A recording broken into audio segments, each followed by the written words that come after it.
Sir CI గారు SI గారు వాళ్ళ ఆధ్వర్యంలో వాళ్ళ ప్రొటెక్షన్తో నేను లోపలికి వెళ్ళి మా తాత నాన్నమ్మల సమాధికి దండం పెట్టుకొని, మా అన్న ప్రసాద్ మంచు సమాధికి దండం పెట్టుకొని కొంచెంసేపు కూర్చొని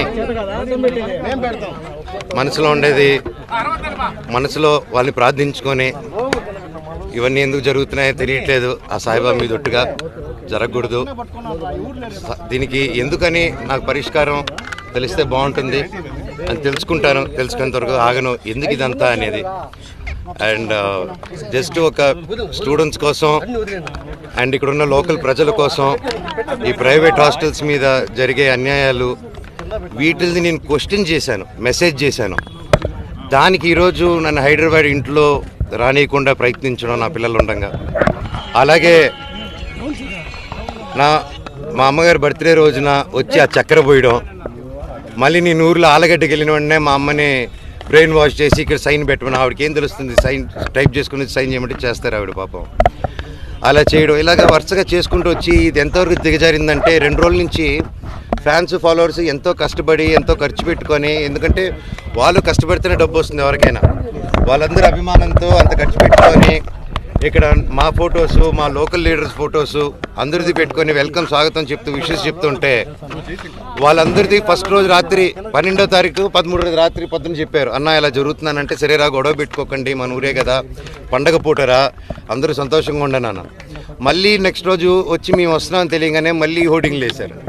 మళ్ళీ ఈరోజు పొద్దున ఒక ట్రాక్టర్ పెట్టుకొని నాకు వీడియోలు చూపించారు, షాక్ అయ్యా నేను. ఒక ట్రస్ట్ ట్రాక్టర్ వెళ్తుంది, దాంట్లో 40 మంది వాళ్ళు ఢిల్లీ నుంచో తీసుకొచ్చినారు, ఒక్కొక్కడు ఉన్నాడు అలాగా. కాకపోతే చూడంగానే భలే పెరుగుతున్నారు. ఎందుకు ఢిల్లీ నుంచి అంత బాడీలు వేసుకొచ్చారో నన్ను చూడంగానే ఎందుకు అలా పారిపోయారో అర్థం కాలేదు. కాకపోతే నేను ఏ గొడవకు రాలేదు. ఆ రోడ్ల మీద చూస్తే మీరు పోలీసు లాఠీల్ని రౌడీలు పట్టుకొని తిరుగుతున్నారు. కోర్టు ఆర్డర్ వచ్చింది బౌన్సర్స్ ఉండకూడదని చెప్పి. క్యాంపస్ సెక్యూరిటీ ఉంటే ఓకే, క్యాంపస్లో ఆర్మీ ఆఫీసర్స్ ఉన్నారు, గొప్ప గొప్ప సెక్యూరిటీ సిబ్బంది ఉంది, వాళ్ళందరికీ రెస్పెక్ట్ నాది. కాకపోతే వీళ్ళెవరో బయట నుంచి రౌడీలు తీసుకొచ్చేసి కేవలం నేను సిఐ గారి మాట, ఎస్ఐ గారి మాట, డిఎస్పీ గారి మాట, పోలీస్ సిబ్బంది మాట వినే నేను ఈరోజు వెనక తిరిగి వెళ్తున్నాను మర్యాదతో.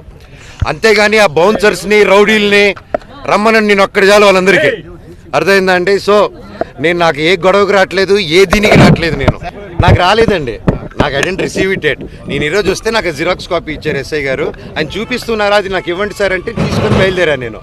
వాళ్ళందరూ ఎవరైతే మీ కెమెరాలో క్యాప్చర్ చేశారో మీరు దయచేసి వాళ్ళు ఎవరు ఇప్పుడు గోడ నుంచి కూడా దూకారు వాళ్ళు రౌడీలు, దూకి ఇప్పుడు మీరందరూ ఉన్నారని లాఠీలు మీరు చూసారు కదా లాఠీల లాగా, వాళ్ళు ఎవరో తెలియదు.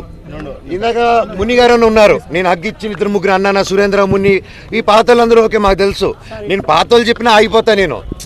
అంత వాళ్ళు బాధపడుతున్నారు, కంట్లో నీళ్ళు పెట్టుకుని ఉన్నారు. కాకపోతే వాళ్ళు ఎవరో కొత్త రౌడీలు వచ్చేసి ఎవరు అంటే మేము వినట్లేదు, మీరే చూశారు వాళ్ళ బిహేవియర్.